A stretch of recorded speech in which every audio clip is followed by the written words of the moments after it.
তুলসীর পাতা নয়ন জলে কেঁদে কেঁদে এনেছেন এই ভগবানকে আনবার প্রেরণা জুগিয়েছিলেন যিনি, তিনি হলেন শ্রী শ্রী মাধবেন্দ্র পুরী মহারাজ। এই মাগো, কথা বলবে না, বড্ড গল্প করতে শিখেছিস রাধে। তাহলে বিষয়টি কেমন? প্রেরণা জুগিয়েছিলেন ভগবান আনবার জন্য মাধবেন্দ্র পুরী মহারাজ। ইনি বলেছিলেন যে অদ্বৈত আচার্যকে যে তুমি তুলসীর পাতা এবং নয়ন জলে ভগবানকে আহ্বান করো, ভগবান আসবেন। এই অদ্বৈত আচার্যের পূর্বে নাম ছিল কমলাক্ষ পণ্ডিত। এই কমলাক্ষ পণ্ডিত দীক্ষা গ্রহণ করেছিলেন শ্রী শ্রী মাধবেন্দ্র পুরী মহারাজের কাছে। তো যখন বললেন যে হে অদ্বৈত, হে কমলাক্ষ, তুমি তুলসীর পাতা দিয়ে হে যাদবাই মাধবাই কেশবাই নম বলে ডাকো, দেখবে বিশ্ব সৃষ্টি স্রষ্টা, সৃষ্টি স্থিতি প্রলয়ের মালিক তিনি আসবেন। রাধে রাধে। এসে কি করবেন? কলির অহংকারী জীবগুলোকে উদ্ধার করবে। এই অহংকারী জীবগুলোকে উদ্ধার করতে স্বয়ং ভগবানকে এনেছিলেন অদ্বৈত আচার্য গোসাই। অদ্বৈত আচার্য বলেছিলেন, প্রভু আমার মতো হতভাগার ডাকে কি ভগবান আসবেন? মাধবেন্দ্র পুরী একটা ব্যাখ্যা দিয়েছিলেন। ব্যাখ্যাটা কেমন? রামায়ণ থেকে উত্থালিত করেছিলেন। রামায়ণে আছে, অদ্বৈত আচার্যকে বোঝাচ্ছেন, অদ্বৈত ডাকার মতো ডাক যদি হয়, ভগবান ছোট লোক বড় লোক দেখে না, ব্রাহ্মণ মুচি দেখে না, ভক্তি যে ঘরে আছে ভগবান তার ঘরেই আছেন। তো যাই হোক, এইভাবে ভগবানকে ডেকে ডেকে অদ্বৈত আচার্য এনেছেন। তিনি বলেছিলেন, হে প্রভু তুমি এসো। তাই রামায়ণ থেকে মাধবেন্দ্র পুরী মহারাজ যে কথাটি বলেছিলেন সেটি বলো গ্রহণযোগ্য, শাস্ত্রের মধ্যে আছে। শোনো অদ্বৈত, ভগবানকে যদি কেউ হৃদয় দিয়ে ডাকে, প্রাণ দিয়ে ডাকে, তার মধ্যে যদি অহংকার না থাকে, আমিত্ব না থাকে, তাহলে তার কাছে ভগবান আসতে বাধ্য হবেন। প্রমাণ? আবার টিটি করো কেন? মহাযন্ত্রণায় পড়েছি। যদি হয় এরকম জায়গায় আমি গান গাইতে পারি না, আমার কষ্ট হচ্ছে, ভাল লাগছে না। যাই হোক,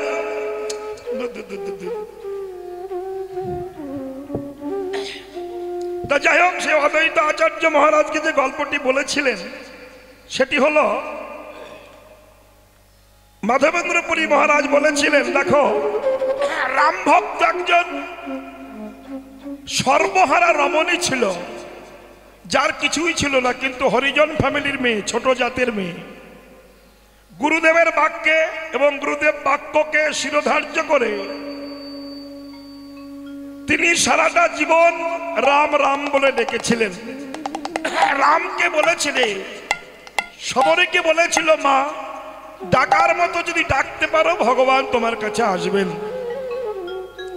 এই কথাটি শুনে গুরু বাক্য শিরোধার্য করে সবরই অহর্নিশি ডাকতেন, হে রাম তুমি এসো, কৃপা করো, দেখা দাও। গুরুদেব যখন বলেছে তুমি নিশ্চয় আসবে, এই কথাটি ভেবে তিনি ডেকেছিলেন। এবং ছোট জাতের মেয়ে তো ভগবানকে ডাকতে ডাকতে বাহ্যিক স্মৃতিশূন্য হয়ে গেছে, এ দেহটা সে দেহের সঙ্গে মিশে গিয়েছে। তাইতে ভগবান আসবেন এটা দৃঢ় প্রতিজ্ঞা তার, আসবেনই। গুরুদেব যখন বলেছেন আসবেন, তাই আসলে কি খেতে দেব বনের ভিতরে? তিনি কিছু নাই, ঘরে চাল ডাল কিছু নাই, খাওয়াবেন কি যদি ভগবান আসেন?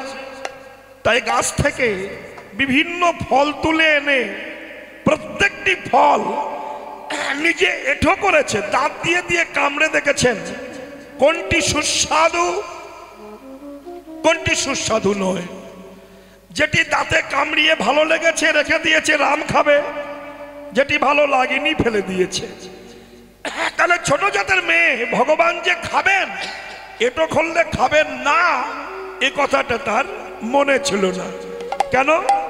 এটি হলো বাহ্যিক স্মৃতিশূন্য ভালোবাসা। বাহ্যিক স্থিতি তার ছিল না। এইবার ফলগুলোকে দাঁত দিয়ে কামড়ে কামড়ে রেখেছেন, আমার প্রভু খাবেন। এবার আকুল আহ্বানে ভগবান থাকতে পারেননি, শবরীর সন্নিকট উপস্থিত হয়েছে এবং প্রভু আসবেন বলে নানাবিধ ফুল তুলে, রাস্তায় কাকর আছে, সেই কাকরগুলোকে নিজ হাতে বেছে বেছে প্রভুর পদে যদি লাগে, পায়ে লাগে, তাই কাকরগুলোকে বেছে বেছে তার উপরে ফুল দিয়ে সুন্দরভাবে সাজিয়ে রেখেছেন। ফুলের উপর দিয়ে রামচন্দ্র হেঁটে আসবেন। এই যে আকুল আহ্বান, এই যে প্রাণত্যাগ, ভক্তির টানে ভগবান আসেন, এর চেয়ে তাজ্জল্য প্রমাণ আর কোনো গ্রন্থে নাই। তো ডাকছেন, প্রভু এসো কৃপা করো, ফল যে খারাপ হয়ে যাবে, খাবে না, কখন আসবে কখন খাবে। এই কথা বলতে বলতে ভক্তের ডাকে রামচন্দ্র লক্ষণকে নিয়ে উপস্থিত হয়েছেন। শবরী, আকুল কণ্ঠের প্রতিধ্বনি শুনেছেন শবরী। কে? এই বনের ভিতরে আমাকে তো এত সুমধুর সুরে কেউ ডাকে না, আহ্বান করে না। এমন প্রাণের ডাক, হৃদয় জোড়ানো ডাক এবং আমার ত্রিতাব জ্বালা জোড়ানো ডাক। কে ডাকলেন? কে তুমি? রাম বললেন, শবরী আমি রাম। ও প্রভু এসেছ, হতভাগিনীর কথা তোমার মনে পড়েছে? এসো বধূ। প্রভু তুমি বসো। ফুলের বিছানা করে দিয়েছেন। রামচন্দ্র অন্তর্যামী ভগবান জানেন যে শবরী বড় আশা করে দাঁত দিয়ে কামড়ে কামড়ে রেখে দিয়েছে ফল। কেউ না জানেন, অন্তর্যামী তো জানেন। তাই শবরীকে বলল, শবরী আমার বড় ক্ষুধা পেয়েছে, কিছু খেতে দাও না গো। শবরী বলল, প্রভু তুমি এসে খাবে বলেই আমি তোমার জন্য সুন্দর করে সাজিয়ে রেখেছি। সেই এঁঠো ফলের থালাটি এনে শবরী প্রভুর সম্মুখে ধরেছেন। প্রভু খাও। ভগবান খাচ্ছেন, প্রত্যেকটি ফলে দাঁত বসানো। যখন খাচ্ছেন লক্ষণ ছুটে গেছে। দাদা, ও ছোট জাত, হরিজন ফ্যামিলির মেয়ে, সে এঁঠো করে রেখে তুমি খাচ্ছ, ঘৃণা করছে না? হাত দিয়ে ধরে লক্ষণ ফেলে দিয়েছে। যখন ফেলে দিল তখন শবরীর মনে বড় শেল বিঁধল, খুব কেঁদেছিল। লক্ষণ, যে ফলটি আমি বড় যত্ন করে রেখেছিলাম আমার প্রভুকে সেবা দেব, আর তুমি ফেলে দিলে। তুমি জানো ফেলে দিয়ে আমার হৃদয়ে কতটুকু ব্যথা দিয়েছ? আমি বলছি শোনো, প্রভুর সেবার ফল ফেলে দিয়ে যে ব্যথা তুমি আমাকে দিয়েছ, এর চতুর্গুণ ব্যথা তুমি একদিন পাবে। কবে? যেদিন রাবণের ছেলে মেঘনাদ তোমার বুকে শক্তিশাল বাণ মারবে। রাধে রাধে। তুমি শক্তিশাল বাণে প্রাণ হারাবে। কিন্তু শোনো, প্রাণ ফিরে পাবে কি করে? যে এঁঠো খোলা ফলগুলো ফেলে দিয়েছ, ওই ফলগুলো যে পড়েছে গন্ধর্ব মাদল পর্বতে, ওই গন্ধর্ব পর্বতে যে পড়েছে, আমার ওই এঁঠো ফল থেকে তৈরি হয়েছে বিশল্যকরণী বৃক্ষ। এই বিশল্যকরণী বৃক্ষ তুমি যখন শেল খেয়ে পড়ে যাবে, প্রাণ হারাবে, হনুমান বিশল্যকরণী বৃক্ষ এনে বেটে বেটে তোমার মুখে দেবে। সেদিন তুমি ছোট জাতের এঁঠো ফলের রস খেয়ে প্রাণ ফিরে পাবে। এই কথা বলেছিলেন তিনি হচ্ছেন শবরী। ডাকার মতো ডাক যদি হয়, ভগবান যে আসবেন ইহাতে বিন্দুমাত্র সন্দেহ নয়। ডাকার মধ্যে যদি চিটিংবাজি না থাকে, অহংকার না থাকে, তাহলে ভগবান আসবেন ইহাতে সন্দেহ নাই। কিন্তু আমরা ভগবানকে ডাকি, আমরা ভগবানকে ভালোবাসি, ঈশ্বরকে ভালোবাসি, তার বিশেষ কিছু কারণ। অনেকের পয়সা আছে তাই হরিনাম দেয়, হরিনাম শোনে, হরিনাম করে, এটা হচ্ছে অহংকার। কিন্তু হরিনাম দেব কিন্তু ভক্তি থাকবে না, শ্রদ্ধা থাকবে না, মাথা নত করব না, সে হরিনাম দিয়ে কোনো কাজ হবে না। অহংকারের হরিনামে ভগবান বসন না। একাইতে মহাজন বললেন, অহংকারে মত্ত হইয়া নিতাই পদ পাশরিয়া অসত্যকে সত্য করি মানি। বৈষ্ণব কবি বলছেন কলিতে যেটা সত্য নয় আমরা সেটাকে সত্য করে মানি। যেমন অন্ধকার, অন্ধকারের কাজ কি? অসত্যকে সত্য রূপে দেখানো। আপনি বাড়ির থেকে চলে গিয়েছেন, বাড়ি ফিরেছেন, অন্ধকার নেমে এসেছে, ঘরে দরজা খুলে ঢুকলেন, আলো জ্বালালো নাই, কিন্তু কি দেখছেন?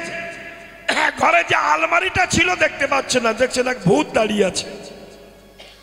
খাটটা দেখতে পাচ্ছেন না, সামনে একটা দড়ি ফেলানো ছিল, সেই দড়িটাকে সাপ ভেবেছিল, সাপ। এই সাপের ভয়ে সারাটা রাত আপনি দরজায় দাঁড়িয়ে আছেন, লাইটও নাই, আলো নাই, দেখতে পাচ্ছেন না।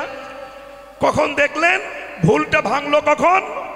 যখন প্রভাত হলো, সূর্য উদয় হলো, সূর্যের কিরণ জাল যখন গবাক্ষের পথ দিয়ে মানে জানালার পথ দিয়ে গৃহে প্রবেশ করল, সেই সূর্যের কিরণে আপনি দেখতে পেলেন যে ওটা সাপ নয়, ওটা দড়ি। অতএব যতক্ষণ না সূর্য উদিত হয়েছে, আলো না গিয়েছে, ততক্ষণ দড়িকে সাপ ভেবেছেন, মিথ্যাকে সত্য ভেবেছেন, সারাটা রাত কাটিয়ে দিয়েছেন। তেমনি আমাদের আমিত্ব, মায়া, অহংকার এগুলো সত্যকে দেখতে দেয় না। ছেলে মেয়ে, আত্মীয় স্বজন, বাড়ি গাড়ি সব আমার, কিন্তু যিনি আমার সেটি আমার কাছে পর। ভগবান কৃষ্ণ, গৌর হরি আমার, আমার সেটি পর, কিন্তু যেটা আমার নয় সেটি আমার। এই কলির মানুষ তাই অহংকারে মত্ত হইয়া নিতাই পদপাশরিয়া। এই অহংকারে সর্বস্ব হারিয়ে গিয়েছিল 100 ছেলের বাবা, যার নাম ছিল অন্ধ ধৃতরাষ্ট্র।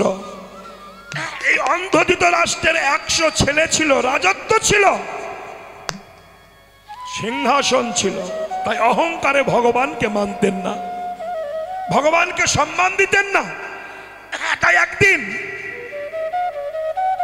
গান্ধারী যে বলেছিল, হে স্বামী, তুমি তো গৃহস্বামী, আমার একজন জগৎ স্বামী আছে, সেটি ভগবান কৃষ্ণ। তোমার ছেলেগুলো কৃষ্ণ বিদ্বেষী হয়েছে, ওদেরকে কৃষ্ণমুখী করো, নইলে এই সোনার রাজ্য পুড়ে ছারখার হয়ে যাবে।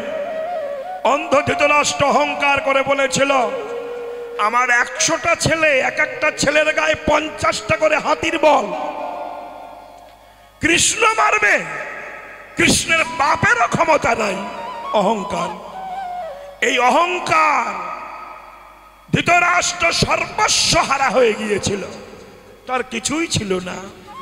100 ছেলে যখন মারা গেল এবং গান্ধারী ফিরে এলো স্বামীর মুখে, গৃহস্বামীর মুখে জগৎ স্বামীর নিন্দা শুনে, এসে চোখে কাপড় পরলেন। আপনারা সবাই জানেন যে গান্ধারীর চোখে কাপড় পরত, আমরা অনেকে জানি। স্বামী অন্ধ ছিল তাই গান্ধারীর চোখে কাপড়, না ভুল, এটা ঠিক কথা নয়। নিজের স্বামী যদি অন্ধ হয় তো স্ত্রী অন্ধ হবে না কেন? হাত ধরে কে কাকে নিয়ে যাবে? তাই কাপড়টা পরেছিলেন কেন? যেদিন গৃহস্বামী জগৎ স্বামীকে নিন্দা করলেন, সেদিন থেকে গান্ধারী চোখে কাপড় পরলেন। বিদুর জিজ্ঞাসা করেছিল, বৌদি তুমি চোখে কাপড় পরেছো কেন? গান্ধারী বলেছিল, শোনো, তোমার দাদাকে আমি বললাম কৃষ্ণমুখী হতে, কৃষ্ণ কৃষ্ণমুখী হলো না, তাই আমি তার সংসার করব, তার ঘর করব, কিন্তু চোখ বেঁধে করব। কেন না? কৃষ্ণ বিদ্বেষী স্বামীর মুখ দর্শন করব না, কৃষ্ণ বিদ্বেষী স্বামী, তার মুখও দর্শন করব না, এটি প্রতিজ্ঞা করেছিলেন। এইবার স্ত্রী ছিল কৃষ্ণমুখী, কিন্তু স্বামী ছিল কৃষ্ণ বিমুখী। তাই অহংকারের জন্য এক এক করে সবাই মরে গেল, সবাই মরে গেছে। গান্ধারী শুনেছেন যে কুরুক্ষেত্রের মাঠে 100 ছেলের লাশ পড়ে আছে। রাত 12টার সময় গান্ধারী মশালে আগুন ধরিয়ে কুরুক্ষেত্রের মাঠে গেছে। দেখি তো ছেলেগুলো তো মরে গেছে, আমি তো মা গর্ভধারিণী, তাদের বদনটা, মরা বদনটা একটু দেখে আসি। মশালে আগুন ধরিয়ে রাত 12টার সময় গিয়ে মরা মুখগুলো দেখছেন। মা তো তাই মরা মুখগুলো ধরছে আর হাত দিয়ে তুলে বলছে, বাবা একবার আমাকে মা বলে ডাক। কিন্তু মা যে বলে ডাকবে তার তো প্রাণ নাই। তাই মা আকুল কণ্ঠে বলেছিল, ওরে আমার সোনার ময়না পাখি রে,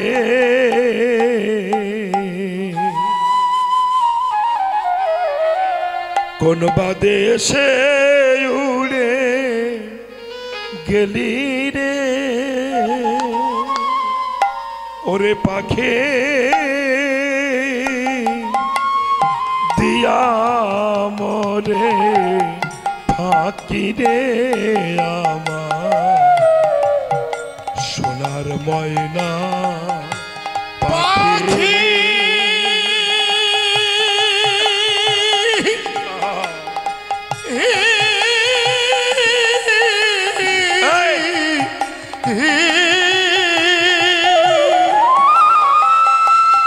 ওরে পাখি রে,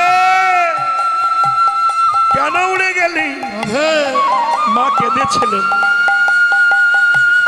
কোন বা দেশে উড়ে গেলি রে সোনার ময়না পাখি।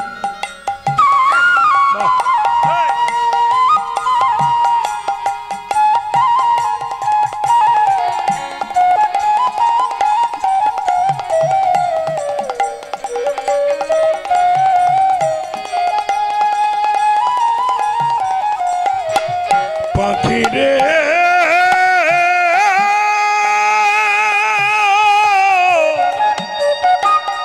পাখি রে,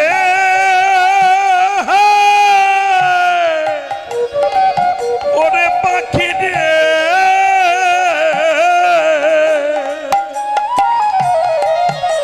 কেমনে বদ দেখি রে পাখি, ওরে পাখি কি নামে তোর সোনার ময়না পাখি,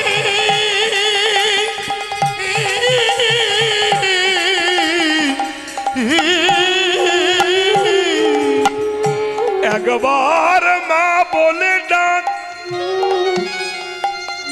আমার তাপিতা প্রাণ শীতল করে নি,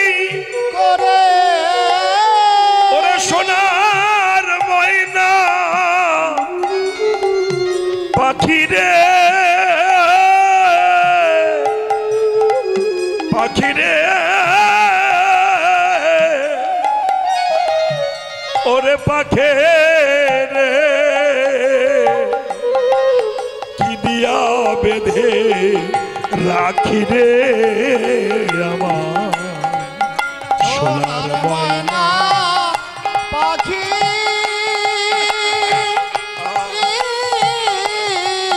কোন বাদেশে উড়ে গেলি রে,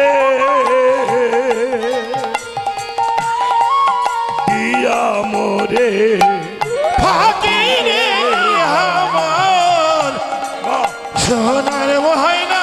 মায়ের একটা উলট ধরি না, তাই গৌর হরিবল হরিবল।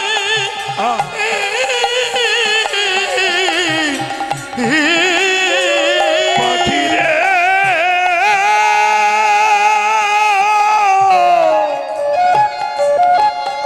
ওরে পাখি রে,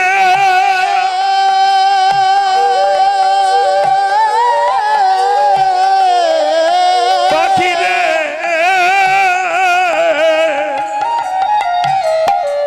গান্ধারী মা যখন আত্মনাদ করছেন পুত্রের নাম ধরে, ওরে তোরা ওঠ রে একবার মা বলে ডাক। এমন সময় মাঠের কুরুক্ষেত্রের প্রান্ত ভাগে দাঁড়িয়ে একজনের অট্ট হাসি শুনতে পেলেন, হো হো হো করে হাসছে। গান্ধারী চমকটলেন, আমি পুত্রহারা জননী আমাকে মা বলে ডাকছে না। আস্তে আস্তে এতগুলো পুত্র মারা গেল, কিন্তু একবারও মা বলে ডাকছে না।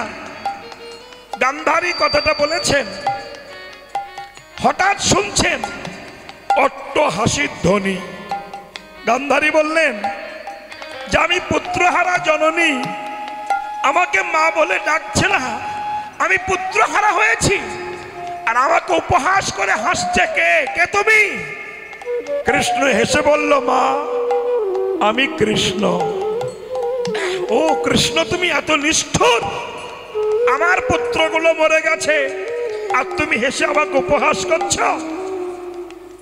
তুমি জানো আমাকে হেসে যখন উপহাস করছ, আমার পুত্র চলে গেল, আমার 100 ছেলে চলে গেল, আমার বংশ ধ্বংস হয়ে গেল। আমি কথা দিচ্ছি, যেমন আমার বংশ ধ্বংস হলো, শ্রী গুরু নিতাই গৌর সীতানাথ প্রেমানন্দ গৌর হরি বল হরি বল হরি বল।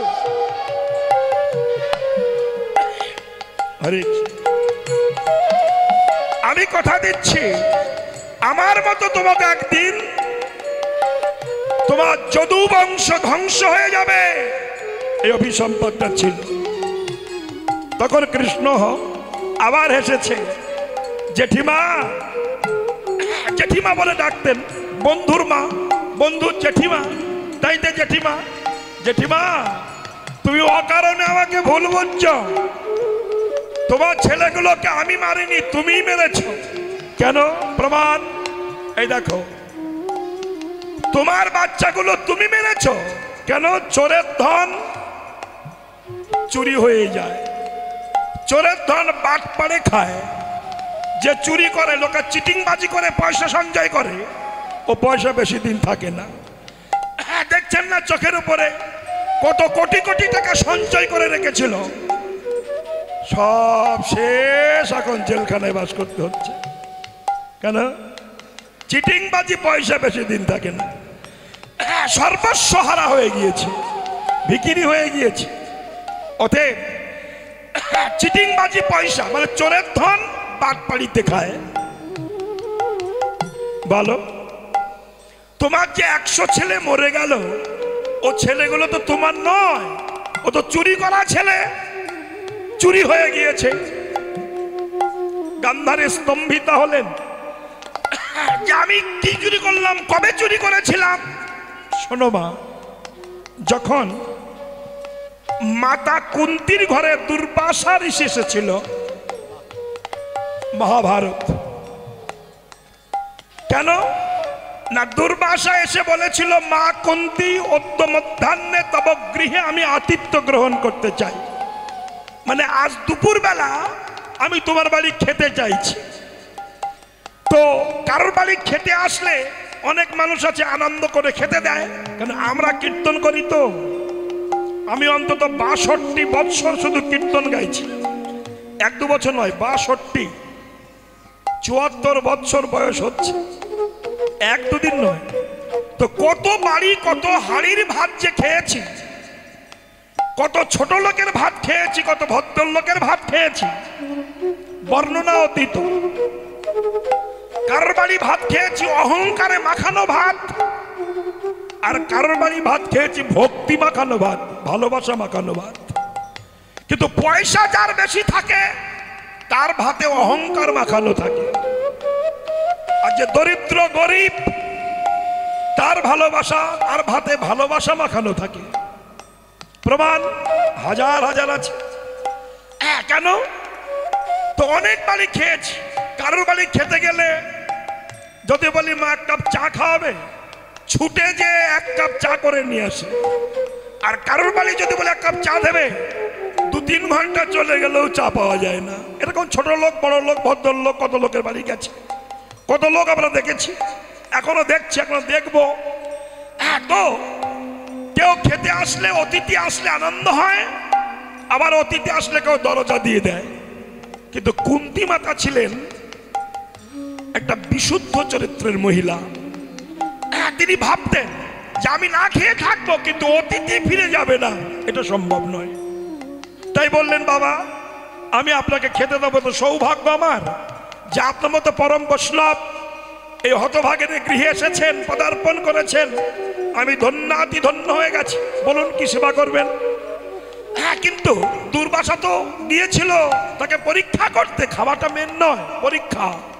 মা, তোমার ঘরে আমি খাবো, কিন্তু 100 ভাগে তরকারি রান্না করতে হবে। বললো তাই হবে। আবার পরীক্ষা করছেন, শোনো মা, 100 ভাগে তরকারি হলে হবে না, 100 ভাগে তরকারি রান্না করে 100 খানা স্বর্ণ পাত্রে রাখতে হবে, স্বর্ণ থালা। এটা কি সম্ভব? কিন্তু কুন্তী ভাবলেন, রাখে কৃষ্ণ, মারে কে? মারে কৃষ্ণ, রাখে কে? কৃষ্ণ যদি কৃপা করে হবে। কথা দিলেন, তাই হবে। 99টা পাত্র হলো স্বর্ণ পাত্র রাখার, কিন্তু একটা পাত্র হলো না যাতে গরম পরমান্ন রাখবে, মানে পায়স রাখা হবে। এটা হলো না বলে দুর্বাসা রাগ করে চলে যাচ্ছে, মা তোর ঘরে খাবো না। কেন? পরমান্নটি আমার প্রিয়, আর সেটাই যখন থালা জুটলো না, আমি খাবো না, চলে যাচ্ছি। কুন্তী বলল দাঁড়ান, অতিথি ফিরে যাবে বাড়ির থেকে, সে বাড়ি শ্মশান। যে বাড়ির থেকে অতিথি চলে যায় সে বাড়ি ভদ্রতাও থাকে না, লোক কেউ বাস করে না, ধীরে ধীরে তার অন্ন ধ্বংস হয়ে যায়। অতএব আমি বলছি, অন্ন পরমান্ন রাখার জায়গা আমি পেয়েছি। 99টা স্বর্ণ থালা আর একটা আমার হৃদয় থালা, মানে মাটিতে শুয়ে পড়ে বুকের জামা খুলে দিয়ে নিজের বুকের উপরে পরমান্ন ঢেলে রেখে দিয়েছে। রাধে রাধে। গরম পরমান্ন ধাভাও করে ধোয়া উঠছে। স্তম্ভিত হয়ে গেল দুর্বাসা, মারে তুই যে গরম পরমান্ন ঢেলে রাখলি, তোর কি ব্যথা লাগলো না? এখানে কুন্তী বলেছিল, বাবা সমস্ত জীবের হৃদয় মন্দিরে ভগবান বাস করেন, তিনি তো আমার হৃদয়ে আছেন, তাই তোর হৃদয়ে ঢেলে রেখেছি। ব্যথা যদি লাগে ভগবানের অঙ্গে লাগবে, আমার কিচ্ছু হবে না। এই যে ত্যাগ, এই যে ভালোবাসার কথা, এই শুনে দুর্বাসা বলল, মা তুই যা, স্নান করে আয়, আমি তোকে বর দিয়ে যাই। কি বর দেবেন? কি বর দেবেন? তাই কুন্তী স্নান করতে গেছেন, আর দুর্বাসা নয়ন মুদ্রিত করে, মানে চোখ বুঝে পদ্মাসনে ধ্যানে বসেছেন। এই সুযোগে গান্ধারী কুন্তীর কণ্ঠেশ্বর নকল করেছে, করে এসে দুর্বাসার পায়ে হাত দিয়ে প্রণাম করেছে। আরে হস্তস্পর্শ পেয়ে একেবারে কুন্তী ভেবে মস্তকে হস্তার্পণ করে বর দিয়ে দিল। কি বলল? মা আমি আশীর্বাদ করলাম, তুই শতপুত্রের জননী হবি। এই ওই বরটা চুরি করে গান্ধারী পালিয়েছে। কিছুক্ষণ পরে কুন্তী এসেছে, বাবা বর দিন। কেন? আমি তো বর দিয়েছি। ওই না তো, আমি যে সিদ্ধ বসনে দাঁড়িয়ে আছি, স্নান করে এসেছি, বর নাইনি। দুর্বাসা ধ্যানে দেখলেন যে বরটা গান্ধারী চুরি করে নিয়ে গিয়েছে।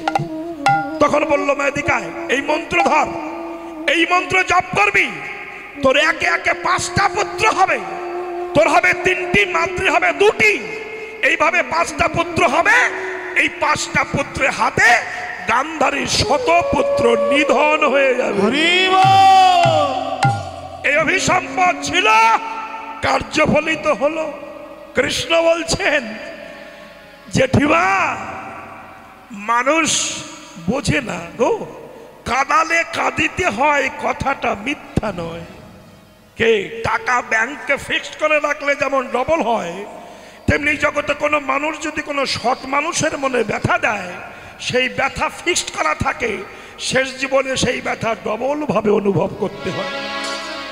কাঁদালে কাঁদিতে হয়, কথাটা মিথ্যা নয়। রক্তের প্রতারণায়, অর্থ টাকার অহংকারে একটা মানুষ আর একটা মানুষকে অপমানসূচক বাক্য প্রয়োগ করে। সে জানে না যে ওই অপমানটা আমার লাইফে রিটার্ন আসে কিনা, ডবল হয়ে ফিরে আসে কিনা, এটা মানুষ বোঝে না। একাইতে টাকার অহংকারে মানুষ পশুতে পরিণত হয়। অহংকার যখন হয় তখন লঘুগুরু জ্ঞান থাকে না, কাকুর জ্ঞান থাকে না, যাকে তাকে অপমানসূচক বাক্য প্রয়োগ করে। সে জানে না যে চিরদিন কাহারও সমানো নাই যায়। আজ যে রাজ আধিরাজ, কাল সে ভিক্ষা চায়। চিরদিন কাহারও সমানো নাই যায়, চিরদিন কারো সময় যেতে পারে না। ভালো কৃষ্ণ বলল পিসিমা আর একটা কারণ ছিল। কি? শোনো, আগামী কল্ল প্রাতে যুদ্ধ, মানে কাল সকালে কুরুক্ষেত্রে যুদ্ধ আরম্ভ হবে। যুদ্ধ আরম্ভের প্রারম্ভে যুধিষ্ঠির কৃষ্ণকে বলেছিল, কৃষ্ণ আমি একটু যাই, কাল তো যুদ্ধ হবে, তা আমি একটু জেঠিমা জ্যাঠামশার কাছে গিয়ে প্রণাম জানিয়ে আসি। কুন্তি বলল, কৃষ্ণ বলল, দাদা তারা যে তোমার শত্রু, যুদ্ধ আরম্ভের প্রারম্ভে শত্রুর শিবিরে যাওয়া তোমার তো ঠিক হবে না। আগামী কল্ল প্রাতে যুদ্ধ, এই যুদ্ধে তোমার তো যাওয়া ঠিক হবে না।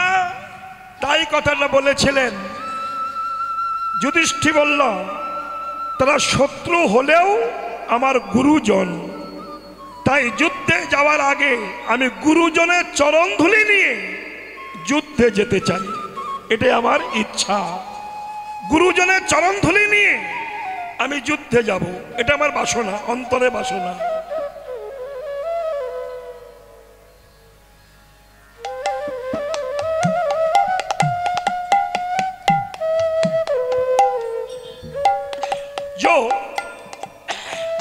এবার কি হলো,